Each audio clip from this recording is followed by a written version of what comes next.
Hello and welcome everyone. Welcome to engineers Adda 24/7। I hope आप सारे लोग बहुत ही बढ़िया होंगे और अपनी आरआरबी जेई की प्रिपरेशन में लगे हुए होंगे। सिर्फ 20 दिन बाकी हैं आपके एग्जाम के लिए और बहुत ज़रूरी है कि आप कुछ इंपॉर्टेंट चैप्टर्स जो हैं इन पे आप अपनी पकड़ मजबूत कर लें। अगर अभी तक आप तैयारी करते आए हुए हैं तब भी आपको ज़रूरी है कि आप इन टॉपिक्स पे अपनी पकड़ मजबूत करें।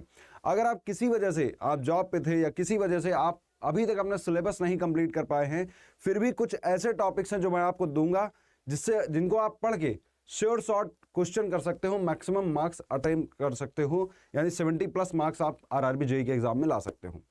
आइए देख लेते हैं उन टॉपिक्स को। जैसे पहला है जो सबसे ज़्यादा डरावना है आप लोगों के लिए, वो है करंट अफेयर। करंट अफेयर में कुछ इंपॉर्टेंट टॉपिक्स है जिससे हर बार क्वेश्चन पूछा जाता है। जैसे स्पोर्ट्स से क्वेश्चन आना ही आना है। अवार्ड्स से क्वेश्चन आना ही आना है। तो स्पोर्ट, अवार्ड्स, अपॉइंटमेंट्स जो हो गए, recent appointment, with in 10 month के आप करंट अफेयर उठाओ और उसमें sport, award, appointments, military exercises, कोई गवर्नमेंट स्कीम्स आई है तो इन सब के बारे में आप पढ़ डालिए। कुछ इंपॉर्टेंट इवेंट्स और समिट्स हुए हैं उनको आप पढ़ डालिए। देन कुछ इंडेक्सेस हैं, इंडेक्सेस पे आ सकता है जो अभी हाल फिलहाल इंडेक्स लॉन्च किए जाते हैं, इंडेक्स निकाले जाते हैं, तो उन पे आप देख डालिए। और ज़्यादा नहीं, बस 1 साल के आप रिसेंट उठाइए और देख डालिए। कोई भी आपके पास जो भी किताब हो आप उसको उठाइए, उससे पढ़ डालिए, ठीक है। दूसरा इंपॉर्टेंट चीज़ है मैथ भी बहुत डरावना है, थोड़ा रुलाता है, तो मैं मैथ में आपको बता देना चाहता हूँ। मैथ में जैसे टॉपिक है प्रॉफिट एंड लॉस। अब पता है कि प्रॉफिट एंड लॉस से क्वेश्चन आते हैं, लेकिन कहाँ से, स्पेसिफिकली कहाँ से आते हैं, तो ये देखो, प्रॉफिट एंड लॉस में सीधा सीधा प्रॉफिट का परसेंटेज, सीधा सीधा प्रॉफिट परसेंटेज फॉर्मूला लगाओ, आंसर आ जाना है, उस तरह का पूछता है। तो आप इस तरह क्वेश्चन को देख लो। डिस्काउंट में देखो तो सक्सेसिव डिस्काउंट से आपका क्वेश्चन पूछा जाता है कि एक आर्टिकल पे मार्क प्राइस पे 2 बार इतना इतना डिस्काउंट दिया गया है, अगर डिस्काउंट ना दिया जाता, इतना प्रॉफिट कमाना चाहता है तो कितने पे बेचेगा या कितना कॉस्ट प्राइस है, ये सब पूछता है, ठीक है। सक्सेसिव डिस्काउंट में डिसऑनेस्ट शॉपकीपर का आया है, कम क्वेश्चन आया है।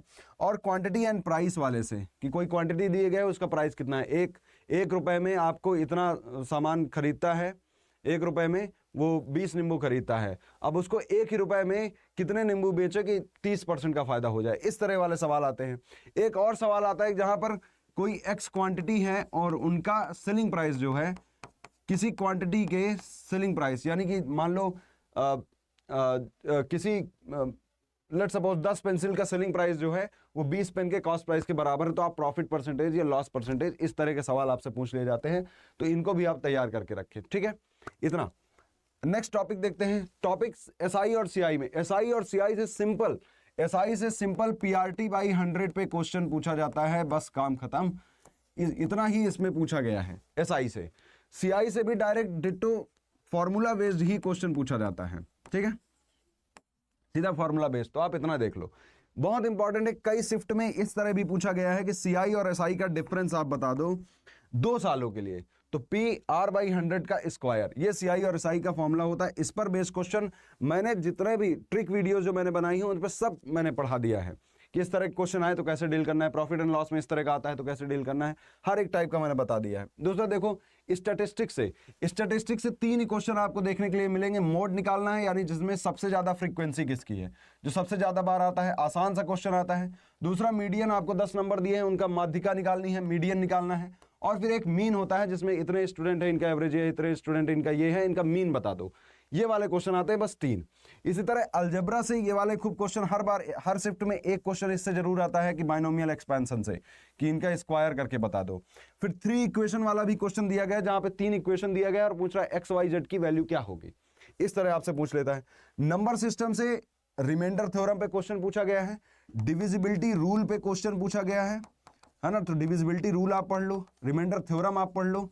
और किस पे पूछा गया, और बॉड मास पे सिंपल इक्वेशन होती है कि इसको इवैल्यूएट कर दो, ठीक है, इस पे क्वेश्चन पूछा गया है। अब आते हैं मेंसुरेशन में। मेंसुरेशन में कुछ टॉपिक ऐसे हैं जिनसे खूब क्वेश्चन पूछे गए हैं, जैसे ट्राइंगल पे खूब क्वेश्चन पूछा गया है। मोस्ट ऑफ द टाइम आपको क्या बोलता है कि ट्राइंगल की 2 भुजाएं इतना दिया गया है, 2 साइड्स दी गई हैं, और आप एरिया निकाल दो, बेस इतना है, आप एरिया निकाल दो, कुछ इस तरह का पूछता है। तो आपको वही हाइट कैलकुलेट करनी होती है, एरिया निकालना होता है, ठीक है। ट्राइंगल से आपसे खूब क्वेश्चन पूछे गए हैं, कई बार पूछा, कई शिफ्टों में पूछा गया है। सर्कल से भी क्वेश्चन पूछा गया है ना। सर्कल से भी क्वेश्चन पूछा गया है कि एक सेक्टर का लेट्स सपोज सेक्टर की आप बता दो कि सरकमफरेंस कितना होगा, इस तरह वाले क्वेश्चन। फिर कौन से कम क्वेश्चन पूछे गए, सिलेंडर से कम क्वेश्चन पूछे गए हैं, कम क्वेश्चन पूछे गए हैं, क्यूब से कम क्वेश्चन पूछे गए। एंगल से भी आपसे पूछ लेता है, लेट्स सपोज क्वाड्रिलेटरल है, उसके 4 एंगल दिए हैं, उनका रेशियो इतना दिया गया है, आप एक एंगल की वैल्यू, तो यहां से पूछा गया है। देन ट्रेपेजियम का एरिया वगैरह लगा के एक आध क्वेश्चन इसमें से भी आया है। तो इन टॉपिक्स को आप क्या कर लो, नोट करके रखो और इनको आप पढ़ डालो इन कम समय में, है ना। आगे चलते हैं, आगे आते हैं अपने केमिस्ट्री में। तो केमिस्ट्री में कुछ चैप्टर्स मैंने आपको बताए, इन वाले चैप्टर्स को आप पहले भी बताया था, इन वाले चैप्टर्स को आप क्या करो, पढ़ डालो। जैसे केमिकल रिएक्शन से, हर बार केमिकल रिएक्शन से पूछ लेता है कि इनमें से कौन सी रिएक्शन सब्स्टिट्यूशन रिएक्शन है, इनमें से कौन सी रिएक्शन कॉम्बिनेशन रिएक्शन है, इस तरह वाला क्वेश्चन यहां से पूछा जाता है। या फिर इक्वेशन बैलेंस करने के लिए दे देता है, कौन सी बैलेंस्ड इक्वेशन है। एसिड बेस एंड सॉल्ट से आपसे क्वेश्चन पूछ लेता है कि कौन इनमें से एसिड है, या ये एसिड कौन सा होता है, टार्ट्रिक एसिड इनमें से कौन है, इस तरह वाले क्वेश्चन पूछ लेता है। मेटल एंड नॉन मेटल से रिएक्टिविटी सीरीज पे क्वेश्चन पूछ लेता है। Carbon and its compound, carbon पे क्वेश्चन पूछता है। Environmental chemistry in daily life, environmental chemistry आसान होती है। तो इन टॉपिक्स को 4-5 टॉपिक है, आप इनको पढ़ डालो, बस आपका काम हो जाएगा, ठीक है। मैक्सिमम क्वेश्चन यहीं से आए हैं। उसके बाद आते हैं फिजिक्स में। फिजिक्स में ये इलेक्ट्रिसिटी वाले चैप्टर से खूब क्वेश्चन आया है, जैसे ओम्स लॉ। ओम्स लॉ से क्वेश्चन पूछा जाता है, बड़ा आसान सा, V = IR पे ही सीधा सीधा क्वेश्चन पूछ लेता है। या फिर रेजिस्टेंस सीरीज में लगे हैं, पैरेलल में लगे हैं, इक्विवेलेंट रेजिस्टेंस बता दो, इतना ही क्वेश्चन आपके इलेक्ट्रिसिटी से कई बार पूछा गया है।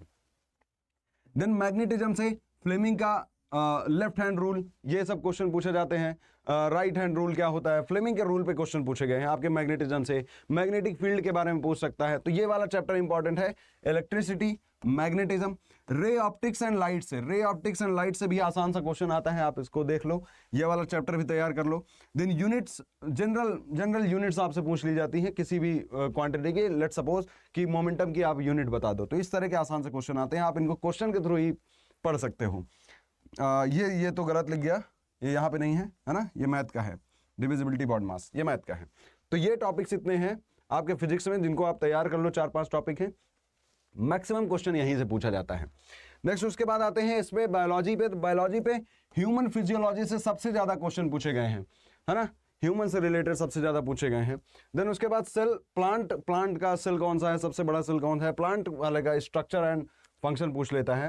Then plant physiology and reproduction, most important, reproduction से आपसे कई क्वेश्चन पूछे गए हैं बायोलॉजी में। अब ये इतने सारे चैप्टर हो गए, इनको आप नोट करके रखो और कोशिश करो कि इनके आप क्वेश्चन के थ्रू लगा डालो, आप इनको क्वेश्चन के थ्रू पढ़ डालो। अगर आपको जरूरत लगती है कि मुझे पढ़ना चाहिए इसका कॉन्सेप्ट, तो आप फटाफट से जाओ और रिकॉर्डेड वीडियो उठाओ, पढ़ डालो, ठीक है।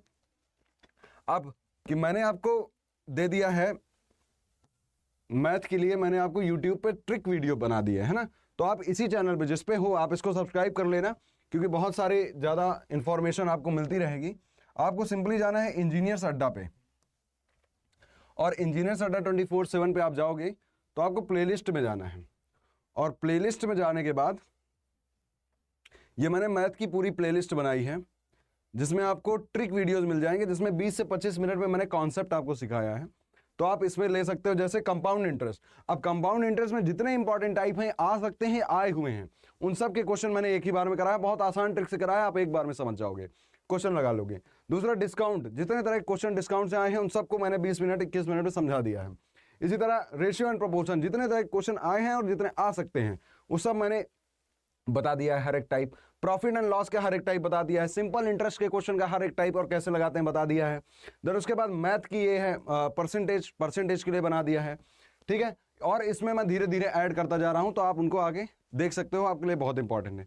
और रीजनिंग में आपको क्या करना है, रीजनिंग में सिंपली आपको पर डे, रीजनिंग में आप सिंपली बस इतना ही करो कि पर डे आप 25 से 30 क्वेश्चन प्रैक्टिस कर लो रीजनिंग के। बहुत आसान होती है रीजनिंग, पर डे 25 से 30 क्वेश्चन करो, इससे ज्यादा और कुछ नहीं चाहिए। दूसरी बात, अगर आपको अभी लगता है कि कुछ और हेल्प हो जाए, तो आपको सिंपली क्या करना है, एक स्कोर बूस्टर बैच भी है ना, अड्डा 247 में, तो स्कोर बूस्टर बैच में जाओ और यहाँ पे all courses, then AJE exam, फिर RRB JEE वाला सेक्शन देख रहा होगा, यहाँ पे जाओ, यहाँ पे देखो क्रैश कोर्स है स्कोर बूस्टर, इसमें आपके एग्जाम से पहले फास्ट मोड में आपका सिलेबस कॉन्सेप्ट प्लस MCQs के थ्रू कराया जाएगा। आप बाई नाउ पे जाओ और बहुत ही लिमिटेड प्राइस में, आपको सिंपली कोड यूज करना है Y1023, है ना, इसको आप अप्लाई कर दो तो 380 रुपए में इस समय आपको मिल जाएगा और आप फास्ट मोड में एक फास्ट पेस में तैयारी कर सकते हो। आई होप सो ये जानकारी आपको पसंद आई होगी, ये वीडियो आपको इंफॉर्मेटिव लगी हो तो वीडियो को लाइक जरूर करें। कोई भी क्वेश्चन आपका है तो आप कमेंट सेक्शन में बता सकते हैं। इन टॉपिक्स को आप तैयार करिए और आरआरबी जेईई में इस बार CBT 1 अच्छे मार्क्स के साथ क्लियर करिए। Thank you very much. Thank you.